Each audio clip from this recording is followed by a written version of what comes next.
welcome back to episode 109 of Tall Boy Radio. And if you listen to the last episode, then you know we're recording this about 5 minutes after we finished the last one. So we're going to get into it. And this one, we're going to let Dave take the reins. So there's no Gaz because, as you heard last time, he's still struggling a little bit. He's still in a little bit of discomfort, but he wanted to jump on in that last episode and just say hello so everybody knew he was on the mend and that he is a great BMXer despite what happened to him very recently. Andy, do you want to say hello? Howdy. Hope everyone's doing well. As it's quite late at night, I've decided to forgo on the Coke and I'm just on the JD. Right, good lad, good lad. The way the good Lord intended. If he wanted you to drink it with Coke, he'd have put it in the bowl. Dave, have you eschewed your non-drinking, or are you still on the water? Still on the glorious H2O for a bit longer. Yeah. Good man, good I man. thought it might have swayed you. Yeah, we thought we could have persuaded you, but apparently not. The beer I'm drinking, or I will be when I finished off the beer from the last episode, is one. It's a Vocation DDH Pale Ale. And I had a couple of these on the weekend. It's a decent one, 5.2. Really nice light beer. Especially when we're doing 2 episodes back to back. I don't want to be drinking anything too strong because I'm up early in the morning. So, like we said, last episode, as I apologise to Andy, just in the break, I ended up talking far more than I intended. So this time we're going to hand over the reins to Dave and let him ask us a few questions and see if we can show ourselves up.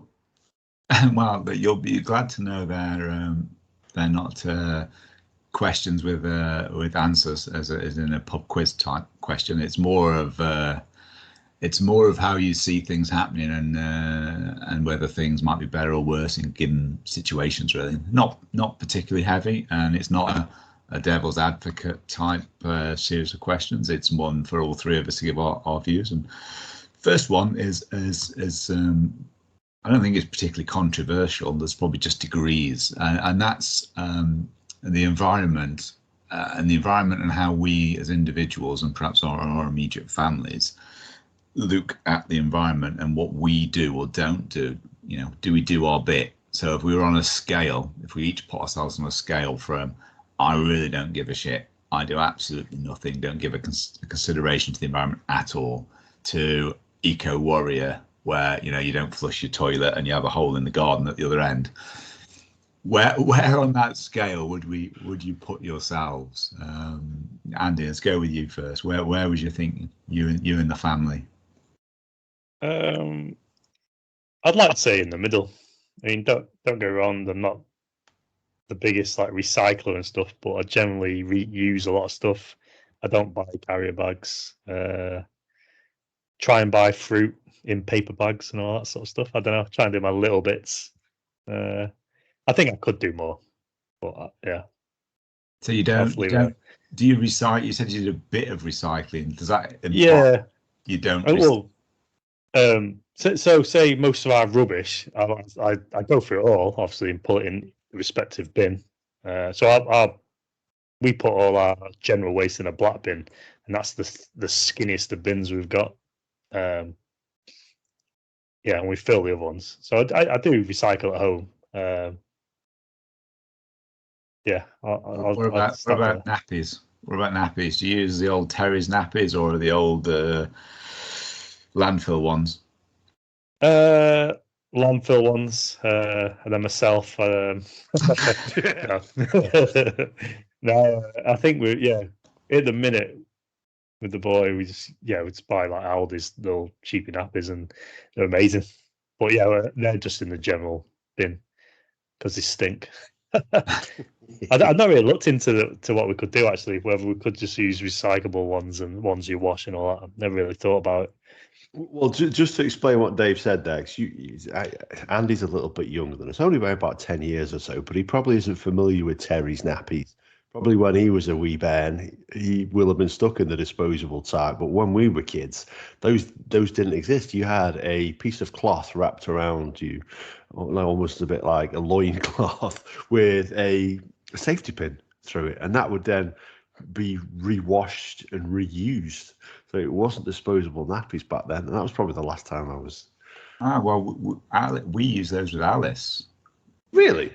Yeah, and that's why I was asking the question. I wasn't just having a throwback to, when we were babies with Alice. It was, disposable. So it was basically a tea towel, and it had an inner liner, which was another material, but more absorbent.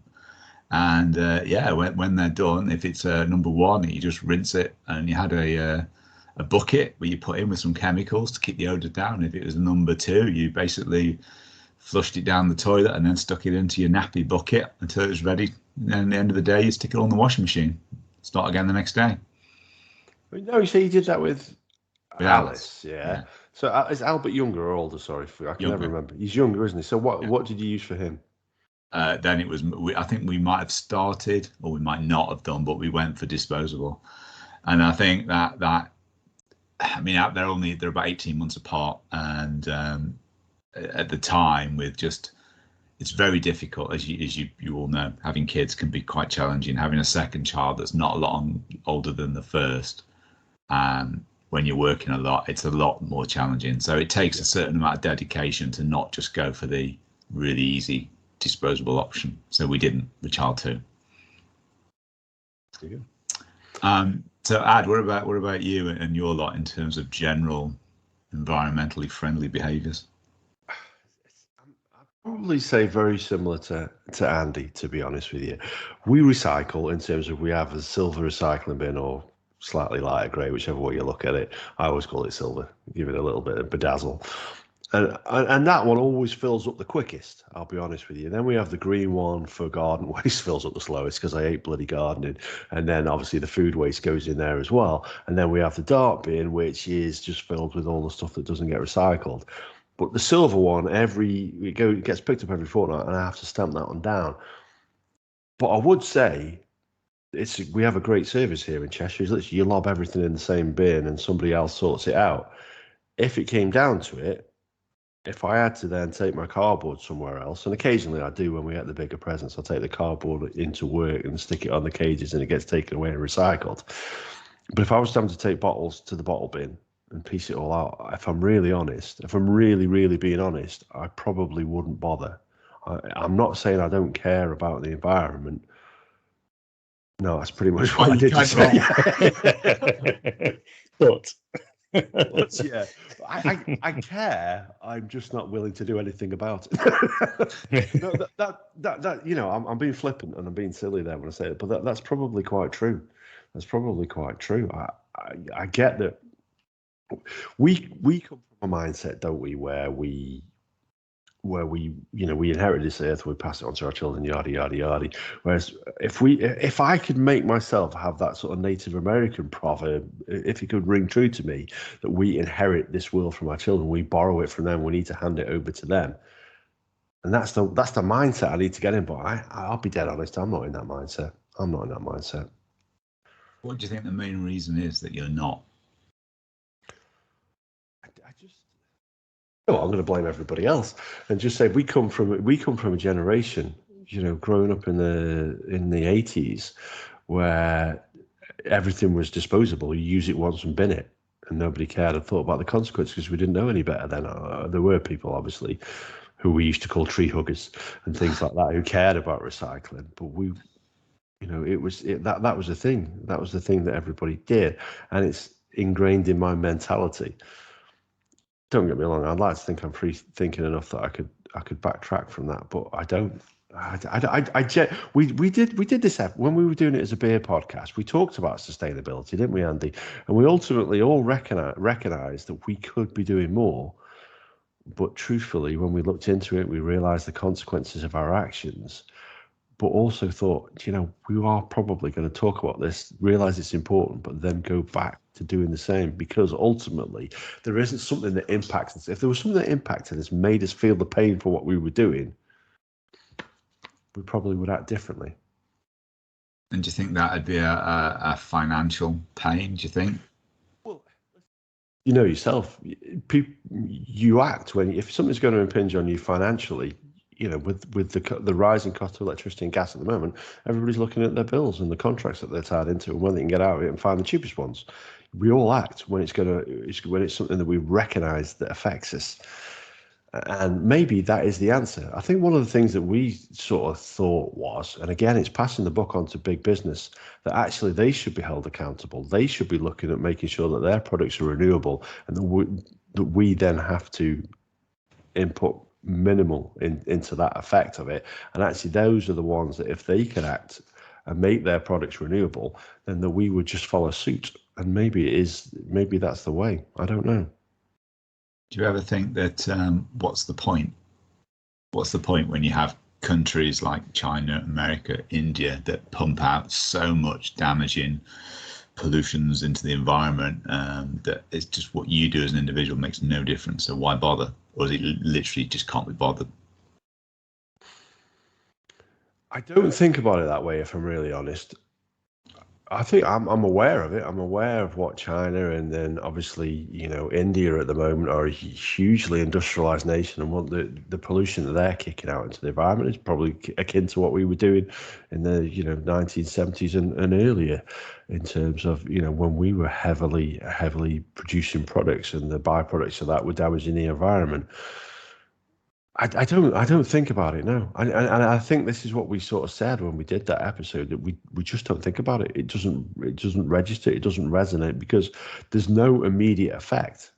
There is no immediate effect to what we see. That if we don't recycle, if we don't care, then it doesn't impact our day-to-day life. And I know that's harsh, but it's true.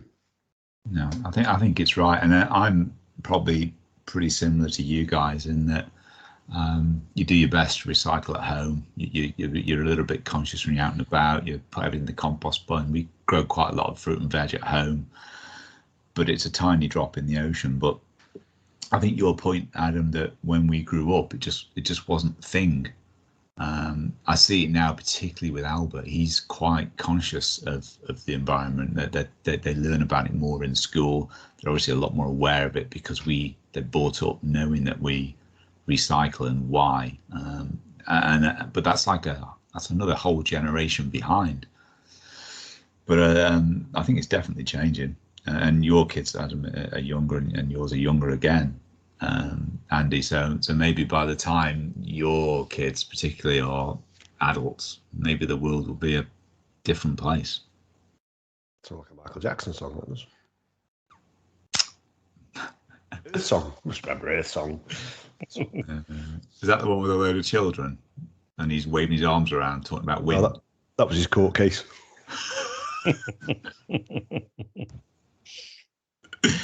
Oh dear. Sorry. That's terrible. Okay. All right. Okay. So a question that I guess feeds in to an extent in terms of wastefulness and resources and repleting. I mean, you've both got smartphones, I presume, of some description. Do you use them extensively? Do you think that's something that's good for you as individuals? Or do you think it's bad? Do you think it's something you could give up? Do you think it's something you'd want to give up? I use mine quite a lot, but it's changed over the years. Like years ago, I'd be on social medias all the time and just seeing what's going on. Whereas now I just look at random news, like stuff I'm interested in, technology or games or whatever. I'm trying to move away from social media, but it's not happening. I like Instagram too much. Like obviously, so I like looking at other people's camper vans. Mainly for beer as well. But yeah, like Facebook and all that. I've tempted to come off Facebook completely, but I've got a few friends I don't really speak to outside of Facebook, so let's hang on to it. And you don't think you could just see them or phone them? I'm not that type of person. I'd rather text someone than talk to them. I'm a miserable bastard. Have you always been like that? Yeah. You're that's why I like social media to a degree, because I don't have to interact with people as much, like face to face. I'm not a small talk person. And did that come first? You don't think social media, because you're younger than us, aren't you? Quite a bit younger, I think. So you don't think that? I mean, how old are you? 30 something? We'll just say 30. Yeah. Late 37. 30s. Yeah, late 30s. Let's say late 30s, shall we? Late 30s. Oh, okay. So you're not that young then. So that when No. but when you were a teenager, there social media was around, the internet was around. So from being a young adult, is it something that's always been in your life? No. Because when I was a kid, I'd obviously go to school and all that. Outside of school, I was running every night or playing football or something like that. I probably like Facebook. I signed up for that in 2007, 2008 or something like that. So it was when I was in my 20s. I think life would have been different for me if Facebook and all that sort of stuff was around when I was a kid. And I think it was, but I didn't use it before. But no, I think I've never been a chatty person. I think I've had a phone since I was like 10 or something, but rarely use it to ring people. The only person I text is my dad. What about you, Adam? Similar to Andy, I think at the advent of Twitter, I love Twitter. I love Twitter, and I would tweet several times a day. Well, probably sometimes 20, 30 times a day. Loved it. No, I'm never a big fan of Facebook, but just like Andy, there's people on there that if I didn't keep in contact with them on there, I wouldn't keep in contact with them. I'd like to keep in contact with them. But in terms of this podcast, if you want to promote a podcast, you have to engage with social media. So I use my phone primarily for this, to be honest with you. I do some of the editing on it. The videos are put together on there. I will be downloading this that we're recording now onto my phone later, then sending it onto the laptop to do the finishing off and the final editing on there. And then obviously we share stuff out on social media. The app which our podcast hosting is through there. I do a lot of the website, which you kindly set up for us via the phone. So my phone is in my hand an awful lot of the day, and I try not to do it in front of my children, so that they don't feel second best to a small screen ever. I'm probably not as successful as I'd like to think I am, if I'm really honest. But no, I have to engage with it on a regular basis to do this. And maybe there's an argument to say that perhaps we could just step away from it, and that ultimately when you use your social media for podcasting, it probably isn't as big of an influence as people give it credit for.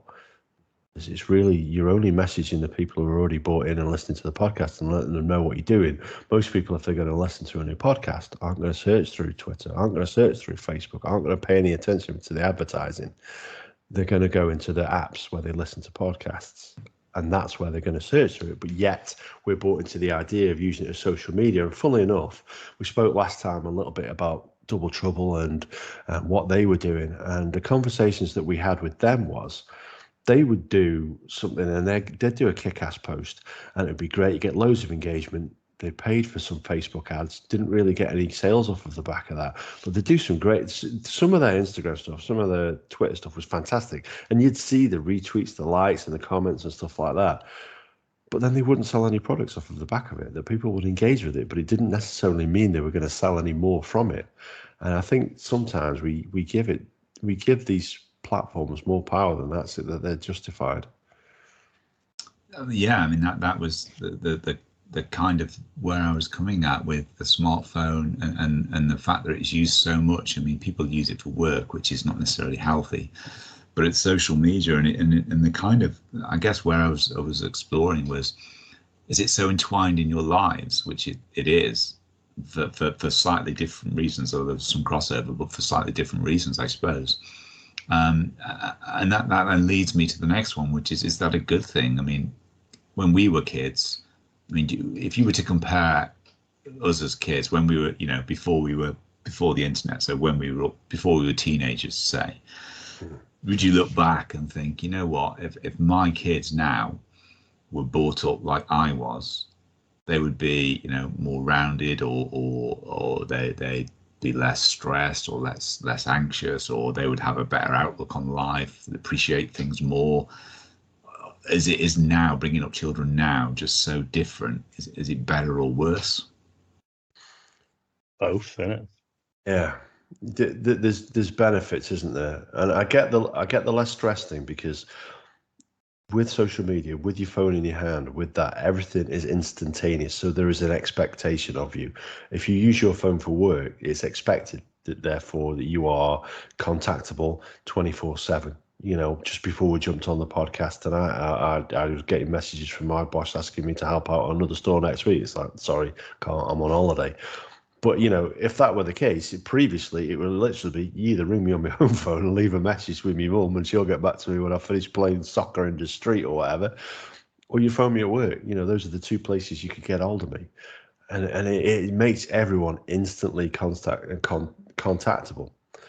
And that's, in some ways, a negative thing in terms of work, that we are now 24/7 brought into the idea of work. Trust me, I don't work 24/7. I try and detach myself from it as much as I can. The positive being, if it wasn't for technology, I wouldn't have been able to trace my family tree anywhere near as easily, and I probably would have never been able to contact them. And I will then, hopefully, on the podcast next week, when hopefully Bo will be sat here next to me, not contacted him via Texas and the internet last time like we had to do. Hopefully he'll be here, we can do that episode. But that couldn't exist without technology. And that, for me, is a wonderful connection that I was able to make. And I wouldn't give it up for that reason. What about you, Andy? I was getting involved in that story then. I forgot my train of thought. So the positive and benefits of kids. I think I look at some kids nowadays and I just think, like, some of them are, obviously you hear about bullying and all that stuff, but then on the flip side, you hear like kids seem closer together now. You know, like my niece and nephews, like, they seem to have like a good group of friends that obviously, I think they all chat through social media and stuff, and obviously meet up and all that. And I think these are the sort of the positives where, like, I think people are more open and chatty and stuff like that. You know what I mean? Okay, so you were saying that people talk more because they have the digital platforms to talk to each other. Yeah, not the opposite of what I do, but I think they're more, they know people better. I think, like, it's just when I speak to, like I said, niece and nephews, when, like, you know, they'll say like what they're like at school and stuff, and they're there. Like, when I finished school, I was literally go home and I'd go for a run or something, or maybe play football and see some friends or whatever. But I think now it's like they'll see each other all day, then they're chatting all night. They'll be on the Xbox chatting to each other and stuff like that. And I don't know. That's some positives I do see. I think it depends on kids' environments. You know, like, so obviously no one wants kids to be bullied, but I don't know why people do that. But you sort of you got to look at outside factors about social media. Maybe teach kids the positives and negatives, and yeah. Rambling on. You're making a good point, though. You're making a very good point. But that's what social media is, a tool, isn't it? It's not the be all end all. Like, I just read a story yesterday about some like 12-year-old kid killing himself because of bullying. And it's just like, how does it get to that? How does it get that bad? And that thing his mum says, like, he was a happy kid and all that sort of stuff. And obviously, it's something I think about, like my kid when he's older, like what are his influences and stuff like that. But he's got to try and teach them, you know, the good things about life and what social media can bring, or just be a little hermit like me, just ignore people, keep it at arm's length.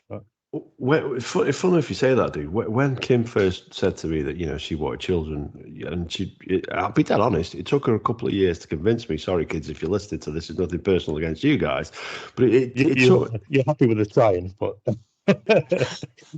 yeah, she probably wasn't. That's for another episode.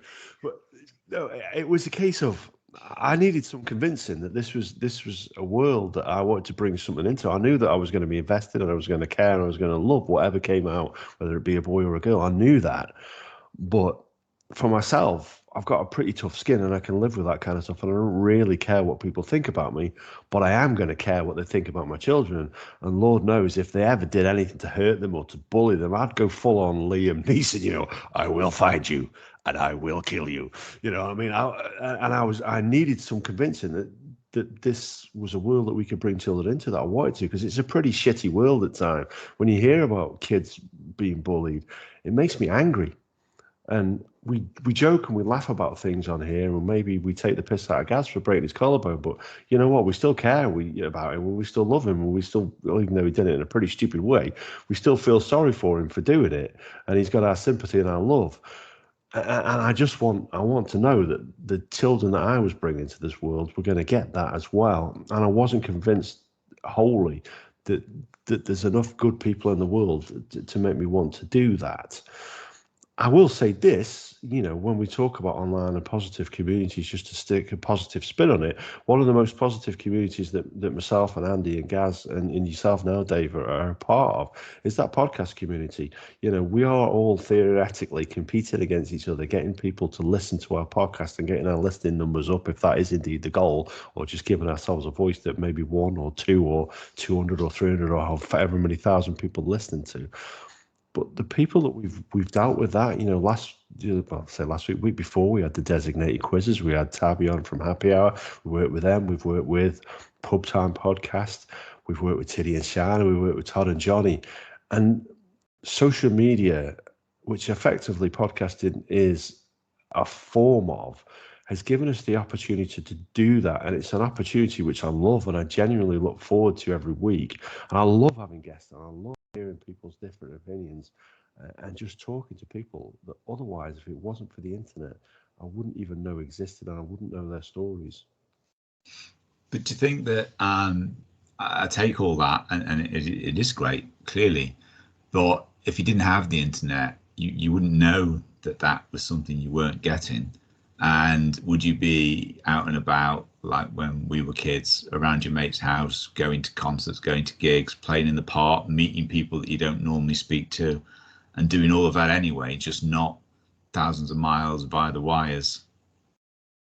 Yeah, I mean, like you say, when we grew up, Christ, phones didn't exist. You couldn't text, and I don't feel like I missed out anything in my childhood. I don't feel like my childhood was deprived. I don't feel like my kids are getting anything better than I ever had, because I didn't know the world was out there and I didn't know what I could see. Where literally now I can jump on my phone, I can watch live feeds of what's going on in any country in the world. And in many ways that is a gift, but at the same time it's also, it carries with it almost a degree of responsibility that you're expected to care and you're giving opinions and you need an intelligence to sift through what's true and what isn't. And that's probably, that's the downside of it. It is the downside of it. There's so much information that we now have to deal with. We have to comprehend. We have to sort out which is relevant and which is truthful. Because the one thing about information, which we know, it can be twisted and it can be misrepresented. And I think that's important to remember. Whereas kids, we never had to think about that. All you cared about was like, I can get my ass kicked if I ain't home for my dinner. My mum said, like, your fish fingers will be on the table at this time. I ain't there. I'm in trouble. And that was my one concern. But yeah. I think the thing is as well, though, the difference is now when we look back on our childhood, it is very much through rose-tinted spectacles, and now we've got the thoughts of paying mortgages, paying for cars and stuff like that. We care about the cost of fuel. Stuff like that was information that was out there. It was there in front of us. We didn't give a monkeys about when we were kids. I don't know. And probably going on to a different subject, but it's childhood now. I just think, some of these kids today, they don't know what it's like to be a child. They're trying to be adults before they've had a full childhood. And I'm 48. You know what I mean? I'm in my very late 30s. I'm 18 years past 30. And you could say that about us though when we were kids, like getting letters from our nans to get some horror films. And then maybe trying a bit of alcohol when you shouldn't. Well, legally I think it was 11 or whatever it was, but when you're young and smoking and all that sort of stuff, there's loads of little things like that, innit? Maybe it's not so different. It's just the maybe the medium's different. Yeah, I also think as well, like the dangers that were prevalent as well in terms of what you could be affected by as a child, and I'm not going to go down to that darker, deeper route. Those dangers were still there. You just made more aware of them by the information that's presented to you via this medium that sits in the palm of your hand. Yeah, I think that's right, and the world is seen is presented as a more dangerous place purely because of the spread of information, when necessarily it isn't. I mean, I don't know which, if you could click your fingers and say, right, I want to grow up in now or 40 years ago, I'm not completely convinced I would choose now. I think there's just so much pressure on everything. Whatever it is, there's so much more pressure at school, there's so much more pressure at work, there's so much more social pressure, peer pressure. It's just endless. And to trade that off with, just go back to when it was more simple. And you say Ad, that it might be just perceived simple because you were children. I mean, we didn't have a car, so we didn't have to worry about the cost of petrol. But I can't remember a great deal about my childhood, but I'm pretty sure it was a lot simpler. My parents' lives was a lot simpler, but everyone was healthy. Okay, Dad's diet probably wasn't the best, didn't help him in the end, but everyone is generally healthy. The exercise, we played loads of sport, far more sport now. There just doesn't seem to be time for the kids to play the sport that we did. Maybe that's because they're doing more homework. Well, maybe that's because there's more pressure to succeed, and maybe that's because of all the other things. It just seems so much simpler, and we grew up in that time. So I don't think you could say yes, but kids now will grow up better educated or whatever, because we've done all right. We didn't do great. We didn't do great at school, but we've done all right, haven't we? We're not, we're employed. We have a house. We're in gainful employment. We have roofs over our heads. That's the best. That's the best, some would say, the least that anybody could ask for. But no, you're quite right, and I think unfortunately people do confuse education and intelligence as being the same thing when they're not. They're vastly different. I don't know if anything I learned maybe when I was at school I've found particularly useful. I don't know.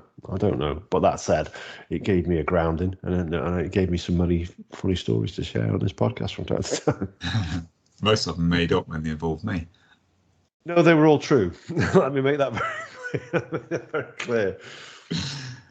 So on balance, then you both sound like you probably wouldn't, if you had the choice, would you yourselves rather grow up now than when you did, and would you rather your children grow up now than when you did?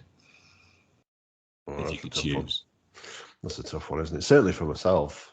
No, I wouldn't I wouldn't trade my childhood for anybody's. I loved it. It was the best years of my life. Fantastic. I had a great childhood, and thank you to my parents for giving it to me, and giving me hopefully a moral background to build from, and hopefully I can do that for my kids.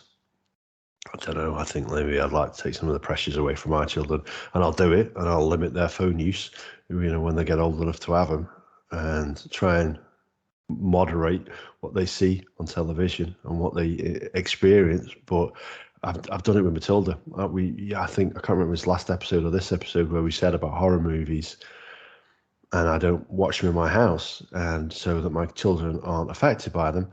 And then even as a 5-year-old girl, I was walking her to school one day, and she was talking to me about zombies. It's like, where have you learned this? Because I ain't talking to you about it. I don't watch programs with zombies in the house. Certainly, it does not get permeated through the walls and up through the ceiling where she sleeps. I won't watch it when she's in the house. So where's she learning it from? It's one place. It's at school, because unfortunately other parents don't do that for their children, and then they'll talk to her, and she'll get spooked by mummies and vampires and zombies that some of the kids at school have been talking about. Yeah, I'm very careful not to use that word, Andrew.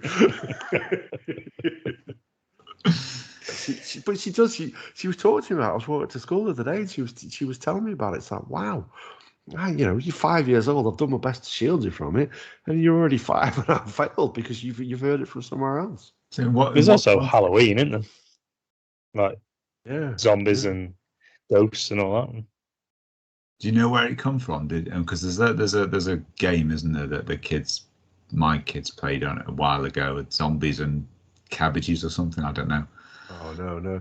It was talking to obviously one of the kids in her class has got an elder sibling, and it's obviously come from them, I think, because this is the trouble. They're quite savvy. If I ask her anything, who say she knows, and even though I watch the tone of my voice so that I ain't saying it, so this individual's going to get in trouble. She knows there's a reason why I'm asking that, because she knows she shouldn't know it.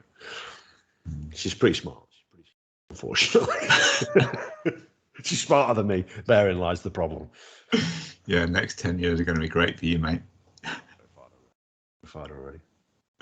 So Andy, what about you then? Just in that, if you could choose to grow up now in the last 10 years rather than in the 80s, and for your kids likewise, would you rather than grow up now or back in the 80s? I like the way things are now. I mean, for me, I didn't have a bad childhood. But obviously, I love technology and all that sort of stuff.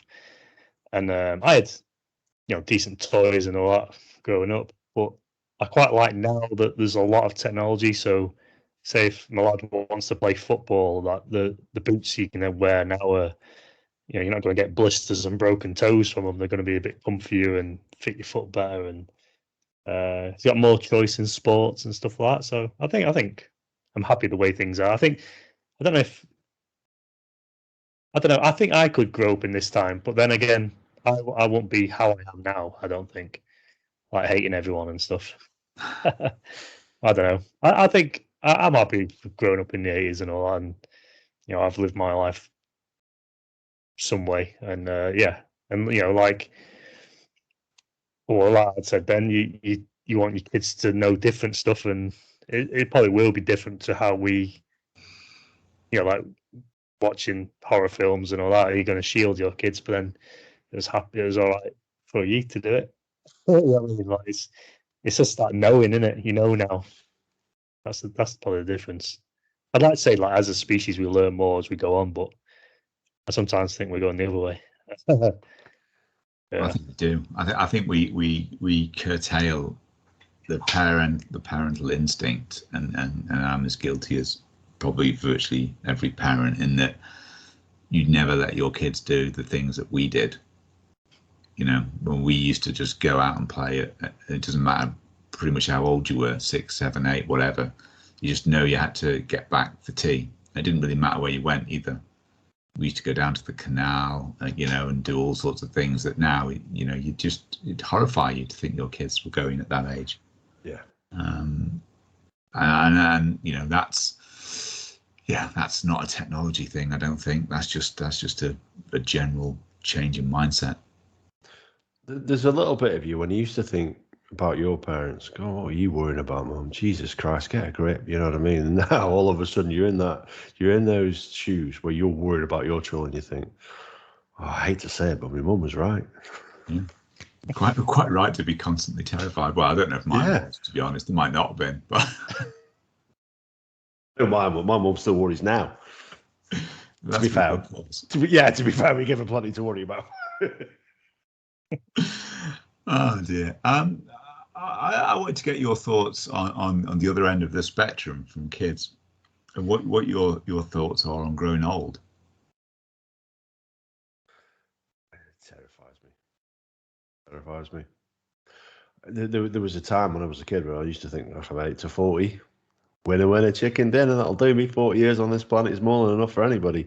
Now, nearly 50, I'm thinking, for the love of God, you know what I mean? I want a little bit longer. I want to see my kids grow up. I want to see grandchildren. But the thought of losing my faculties more than I've lost them already terrifies me. Absolutely terrifies me. I can't. Do you have a sort of number in your head when you think, you know what, that's decline? I mean, you could say 20 in your case, but generally speaking. Yeah, 20. To be optimistic. I don't know. I can remember. So I'm 50 next year, and I had a lady who worked for me 10 years ago, and I would ask her to do stuff. She said, "You need to remember, I'm nearly 50." It's like, I'm only 10 years younger than you, love. Pull your finger out. I didn't say that, obviously, but that was my line of thinking. Then I was sort of nearer to 50, and my knees are a bit knackered from doing the job that I do. I worked in retail for the best part of 30 years, so my knees are shafted. But I still think I'm in okay physical condition. I haven't got any serious medical ailments that I'm aware of that trouble me on a daily basis. I don't know how long I want to keep going on this planet, but I know the thought that I'm 48 now, so there's a pretty good chance I've already had half my lifespan on here, and that's a terrifying thought because those 48 years have whipped by far quicker than I would have liked them to, and the thought that 30 years from now I'm going to be 78 and I can still remember being 18 and it being a barrel of laughs. That is a pretty scary thought for me. So that is something that sort of wanders through your mind. I try not to let it. I try and live in the now, but and I get it. When we look at the current environment that people have been living through for the last 2 years, there's people there who are very aware, feel like they've had the last 2 years stolen from them, that these are times that they should be spending with their grandchildren, that they don't know how much longer they've got left on this planet. And I get it, and it terrifies me. It terrifies me even more what those people have missed out on and what other opportunities and what more of their life they'll get to experience. And I know that I will have the same fears coming up, and I try and put it out of my mind. But with every passing birthday, it isn't about whether you're going to get the latest gadget and what the latest gift and what you're getting. It's checking it. You're checking something off the list closer to where you're no longer on this planet as a living soul. I'll go back to haunting people then, if you believe in that sort of thing. But no, in all seriousness, it terrifies me. It absolutely terrifies me. What about you, Andy?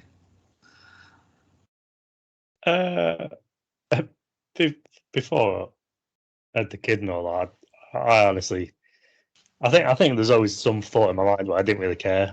Like when I passed away and what age it was, it'll just be like it'll just happen. Hopefully not by my own doing of walking out in front of a road or whatever. But once I've had him, it's just like, well, I want to make it into his 20s. So then at least, so say 20 years from now, so 57-ish. Hopefully I'm still mobile and stuff. I can, playing football and all that sort of stuff. That's my biggest concerns. Like maybe I should have had kids when I was younger, but I don't know. Yeah, I think full enough, I was thinking about it the other day. I was like, oh, I must be about halfway through my life cycle now. Well, what is it? What's the median age? It's 80s, isn't it? 70s, 80s in the UK. 78. But yeah, I think it's supposed to be longer though, isn't it? Our generations. They're supposed to be, 90s, 100s. There's supposed to be someone like my generation that's going to be 150. Apparently, I was like that's what they speculate. Like the scientists and all that. So it'd be interesting. I don't want to live that old. I feel old now, like my knees playing up and stuff. Yeah. But no, I do want to see my kid growing up. I want to make sure he's the right sort of man, and he's successful in whatever he wants to do. Yeah, then I'll call it a day. Once he's done that, that's it. Yeah. And from that, do you have a fear of dying? I don't think so. No, I'm not afraid of dying. I probably was in my youth, I reckon, but that's just because my mum worries about everything, and that's one of those fears that's been passed on to me. But I'm not afraid. It's just even stuff like Andy says, like when you look at, he's what, 30? How old were you when you had your kids already? 36, was it? Yeah. He was 36. I was 43 when I had my first child. Do you know what I mean? And even then, I was sort of thinking about it. I remember sat there holding in my arms as she was a baby and thinking, oh, I'm dreading school sports day. I'm having to do the old parents race. I'm getting thrashed. Everyone's going to be 10, 15 years younger than me. And then there is one other guy that I talked to at the gates when I'm picking him up, and he's like similar age to me, but he was in the frigging Navy, so he's going to kick my ass when we get into that sack race. Didn't Gaz have a few tricks for like bulldog and stuff? Just clip the ankle from behind. That's what Gaz told me. That is the first time he's ever even acknowledged that he may have done it. He He's always denied it, flatly denied it for as long, ever since. It's amazing what people will say when they're on morphine. I'm morphine and no alcohol. Yeah, that's true. Yeah, I mean, Alice wasn't born until I was 34, Andy. So it's very similar to you, and not a million miles away from you, Adam. I think it feels a really million miles away when it's 34 to 40 or whatever it was, 43. Yeah. Rather than 26 to 34. I mean, my brother's, he's only 18 months older than me, but they're 27 and 23. So they had them young and up and gone. So it's a different way of doing it, I suppose.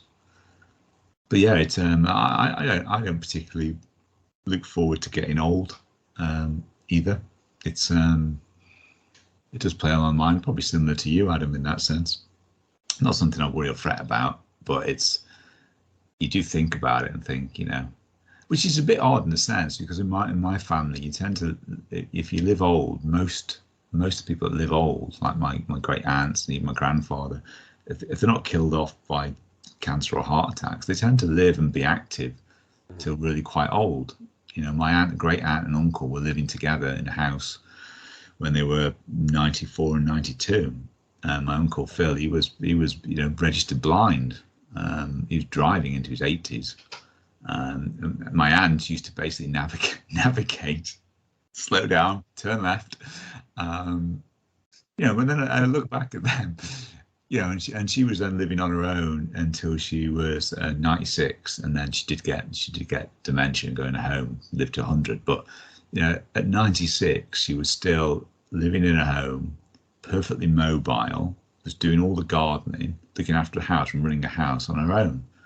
And you see that and you think, you know what, that's exactly twice how old we are now. Me and Ad, more for Andy. So in that sense, you think, that's fine, I can do that. But then the other side is, if you just, if you're physically or mentally impaired, that does seem like a hard one. Yeah.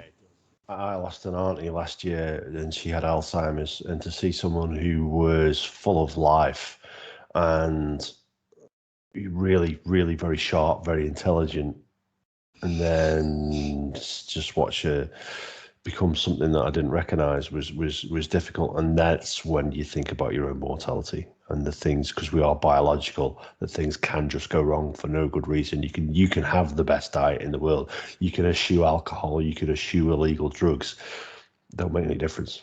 So when things go wrong, they just go wrong. Yeah, absolutely. I didn't have any more questions, Ad, but you might want to talk about the one you threw out about going back to your childhood, and it's related to the what our kids watch. And you mentioned about the cartoons that we watched as kids, and it kind of ties into the media that our kids watch now. And there's such a massive contrast. You think of what we watched as kids in terms of cartoons, in Adam's case horror films, but for me and Andy probably cartoons, and then what our kids watch now. I mean, your kids aren't old enough yet. I mean, mine didn't have phones until they started secondary school, but they do watch an awful lot of TikTok, which they find hilarious, but I just say it's just brain draining. So yeah, I was just thinking, Ad, you mentioned the cartoons, and I just thought we'd talk about that for 10 minutes, a bit more lighthearted than some of the other things. But what was your favorite cartoons? Well, funnily enough, when we were talking about ideas for this episode, that was one of the things I chucked out there, because other than horror movies, I did love cartoons as well. And actually, when you think about Tom and Jerry and stuff like that, we actually stopped Matilda watching Tom and Jerry. I introduced her to it, obviously, because I loved it when I was a kid. And, she started whacking people off of the back of it. And I guess at the end of the day, it is a cat knocking hell out of a mouse. So, she would literally come up and like smack you on the head or something like that, and repeat the things that she'd seen on that cartoon. But some of the stuff that they bloody watch nowadays, I have to say, one of the things I absolutely love, and it's on at dinner time. We have it on every day before dinner time. It's Paddington Bear, and that's the thing from my youth. And it's just good, wholesome fun, and I just love stuff like that. I grew up, and when you think about the stuff that we watched, it was all very heavily violence based. You know what I mean? Do any of you guys watch He-Man? He-Man and the Masters of the Universe? She-Ra. Yeah. It was just people fighting and killing each other. Yeah. I can remember a guy. There's a lad up the road from us called Kenny Beard, and he had all the toys. Do you know what I mean? He had like He-Man and all that kind of stuff. We used to go out and play that stuff, and literally, it would always end up in fisticuffs when you'd damaged your skeleton when you're knocking hell out of it. It's a funny story about Kenny Beard actually. Once when there's all those stories about McDonald's funding the IRA, where he went into a McDonald's with a balaclava on his head when he'd had a few beers and demanded a free Big Mac. Did he get one? He was escorted out. I remember Tom and Jerry was. We've got the box sets of Tom and Jerry and Danger Mouse and Count Duckula. And my grandpa, we used to sit and watch Tom and Jerry. He used to just love it, and we used to sit and watch him. But it was quite violent. And you think of Danger Mouse. Well, it's basically him and Baron Greenback blowing each other up for the entire episode. It's funny you say that, because my granddad loved Tom and Jerry as well, and he used to love the stuff. And Charlie Chaplin had always said that cartoons would be what replaced the movies, because he would see obviously the stuff that he did and the stuff that those sort of black and white movie stars used to do, and they'd create on the screen like the likes of Harold Lloyd and the magic that they could do with the tricks that they could do at the time. But he'd look at cartoons and sort of say, actually, we can't do anything like that, and this would be what replaced us. Yeah. And you look at like the Simpsons, the Simpsons that we've sort of grown up with the last 30 years as well. There is a little touch there that reminds us of those cartoons that we watched when we were kids in terms of Itchy and Scratchy, just a cat and a mouse knocking hell out of each other. Yeah, very slapstick, very simple, but you'd sit and watch them for hours. And you're right, in a sense. I started this by saying just that harmless cartoons we watched as kids, and then the nonsense they watched on TikTok. And I guess the difference is that they were cartoons, and now TikTok is all people mostly pretending to do violent things to each other or whatever. I mean, I don't particularly watch them. Albert sends them to me. I just delete them without watching them and tell him not to send them me. But yeah, you think back at what we perceived to be harmless, and it was all violent, wasn't it? I suppose. Do you think then that we worry too much about what our children are seeing? Should we be worrying as much as we did? Because are we not giving them enough credit to recognise what's right and what's wrong? That we aren't teaching them right and wrong, because we used to watch stuff like that and we could recognise that a cat knocking hell out of a mouse, or actually normally it turned out to be the other way around. Let's not get into violence against cats again. That actually we don't give them enough credit that they recognise what is wrong, because we knew that it was wrong. But didn't you just say your daughter started whacking you around the head? Yeah. After watching it. Yeah, she still does it now, so it might not be anything to do with Tom and Jerry. She just recognises me for what I am. I think it's difficult, isn't it? It's a parenting thing, and you have to make the judgments. Like films, for example, if it's a 15 rated film, we made a bit of a faux pas. We went to watch a film, I can't remember what it was. It was only not long ago at the cinema. Kingsman. Okay. It was a 15 film. Now Alice is 14, Albert's 13. But we'd watched the previous Kingsman, and they were 18, and this was a 15, and the kids have watched loads of 15s, and we knew that it's just violence, really. So we thought it'd be all right. So we went to the cinema and watched it, and didn't realise till after that it's not like a PG, a 12A, which you can take kids with adults. You're just not allowed in unless you're 15. So we'd taken them both to watch this 15 when technically we were mortified. We thought, we really shouldn't have done that. That's nobody questioned us. I mean, the kids are quite tall, but Albert is only 13. I don't think he would pass as a 15 if anyone gave it some thought. But generally with films like that, I think it's the content, and if it's just bad language and your kids recognise bad language and don't use it, then there's no harm in them watching a film. If it's a 15 because it's got drug use in, and we know perfectly well that our kids know what drugs are and they're not going to be doing drugs, so it's not a problem to watch that film. if it was like sex, for example, then it'd be a no at their age. So I think you make the judgments based on what your kids know. So I don't think it's a black and white thing of, you don't expose them to anything ever. But I think you have to drip it in at what you think is an appropriate age. And I've got mates who swear like troopers in front of the kids, but I've never heard the kids swear. And I think that's the measure, isn't it, of parenting. It's not. My dad used to say this quite a lot, particularly when it comes to smoking. It's not do as I say, not do as I do. And I think if you're parenting right and you give your kids the freedom to explore, but they know what the boundaries are, then I think they can, push things and learn and do stuff that you might not think they're ready for, but you can trust them to develop in their own space. Just for the record, 12 advisory. There's a word there, advisory. So do you know what I mean? So there's a clue. 15. There's no advisory after that, I don't. I genuinely no idea how. I mean, that's me and Catherine. That's not just me. That's both of us. We just, it's a 15. So we discussed it, and we read the review and just basically saw it was violence and thought, well, okay, it's violence, but it's whether you're watching any Marvel film, there's violence. We just never considered that it was, you had to be 15 full stop. Should have got their nan to write my letter.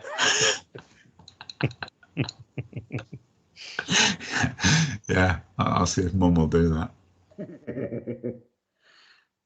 What about yourself, Andy?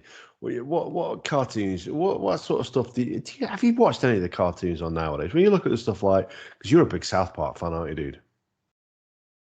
Yeah. Obviously, that's still going. That was out when I was a kid as well. Like. I know. SpongeBob as well. That's quite good. I watched that.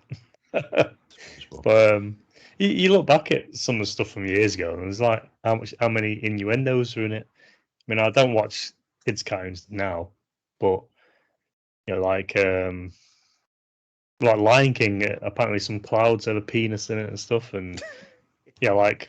Was it Zippy and Bungle and all them have like loads of innuendos and stuff like that. And they've got an X-rated episode, haven't they? I've seen that where they're like just swearing and stuff like that, and it's pretty weird. But apparently, like they're all on LSD. Well, that was a rumor, wasn't it? All the puppeteers and stuff were on LSD when they did this episode. They just did whatever they wanted. To be honest, if you watch a lot of the stuff we watched, when we were kids, like rhubarb and custard and stuff like that. It would make a lot more sense. If you go on YouTube, you can still find a lot of the cartoons from when we were kids. And I think it was one Christmas I was trying to find Charlie Brown, because that was a big part of my Christmas growing up. I'd watched Charlie Brown and the Peanuts Christmas stuff, and I loved it. And again, it's good, wholesome fun, and me and John, we really, really enjoyed that. And then there was other stuff like Chorlton and the Wheelies, if you remember that. Hello, little old lady. And that was, I think that was someone locally who'd written that, because Chorlton's just up the road and it was named after the town. And so I got Matilda to sit and watch that, and none of it resonated, other than Will-O-the-Wisp. She absolutely loved Will-O-the-Wisp. And again, that has a bit of a sort of, there was a darker, spooky theme too, but again, it's quite harmless. But Kenneth Williams voicing that was fabulous for me. I look on that very, very fondly in my childhood. I love Kenneth Williams, and the stuff that they did with Carry On, that was good, harmless fun. But Will-O-the-Wisp, when you watch it, is utterly, utterly bizarre. The Magic Roundabout, utterly bizarre. Somebody must have been on drugs when they wrote that, because you watch it back now, it's like, what the fuck are they on about? It's a load of animals making noises, moving around. Weird, like Evil Ed and the bloody TV, and I'm watching it thinking, what's going on? How did this make sense to me as a child? Because it makes zero sense now. Utterly bizarre. It is, but it's so different, isn't it? And I think that's the thing, and it's I mean, you've just said you sat Matilda in front of it, and I don't know if you've sat her in front of many other things that you watch just to see whether she engages. Because I think we've done that with YouTube. We've shown our kids some things, and some things they like, and some things. I mean, they love watching Count Duckula, and we were watching Danger Mouse just this last weekend. It was on. I came in, and that's what we were watching. So some things resonate and carry on, but there's a lot of things that you put on, and they just look at and think, well, I don't get it. Oh, no, it's very true. It is very true. But we like to keep these episodes, as I always say every single week, to round about an hour, and that rounds it off just nicely for us, as my calculations tell me. So who would like to say their goodbyes first? Yeah, well, thanks for having me again. Enjoyed it. Enjoyed going through some more questions. Hopefully, not too depressing. Just a few different topics. It's interesting to explore and get your thoughts on. So yeah, thanks. I really enjoyed it, dude. To be honest with you, I think we said this 2 weeks ago when we had the guys on from Designated Quizzes, where we literally just did a quiz where they came on, they asked us 10 questions, we asked them 10 questions, and then we ended up drinking a shot of vodka with hot sauce and mayonnaise in it. But it's nice to do something different each week. So next week we're going to be joined by my cousin Bo, fingers crossed, as long as he doesn't lose his passport again. And we're going to hear about his perspective and what we're planning on the trip while he's here, and what the stuff that we're going to do, and what his experiences are probably a fairly not a unique story. I'm sure it goes on, but the fact that we managed to track each other down via the internet and speak, it'd be great, just to be able to share that once we finally met up. So that'll be something different again next week. But this week, I've really, really enjoyed it. Some very interesting questions. I think we've all been fairly honest and shared and bared our souls a little bit. What about you, Andy? It's good. Whenever Dave's on, it always gets the grey matter, like warming up. And I must admit, I normally think about stuff for a couple of days afterwards. So yeah. So hopefully everyone listening does that. And I quite fancy trying to watch some of these old cartoons and stuff now, just to try and remember them. I remember Rhubarb Custard and stuff like that, but I can't get the theme tune out of my head. So yeah,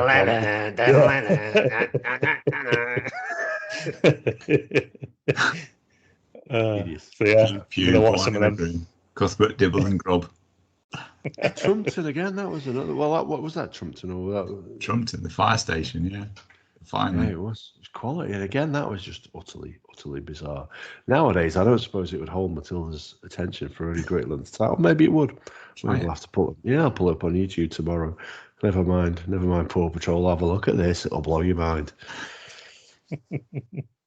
So I just want to say, if you're out there, I want to say happy St. David Day to you. We've had a David on the show, as you kindly put it out before, but that's not the reason why we're saying happy St. David's Day. As this episode drops, it drops the day before, I think, the 1st of March, which is this the patron saint's day of Wales. So Did Gwyl Dewi Sant Hapus to you all if you're listening, and I will bid you a fond farewell, and we'll catch you next week. Thank you again.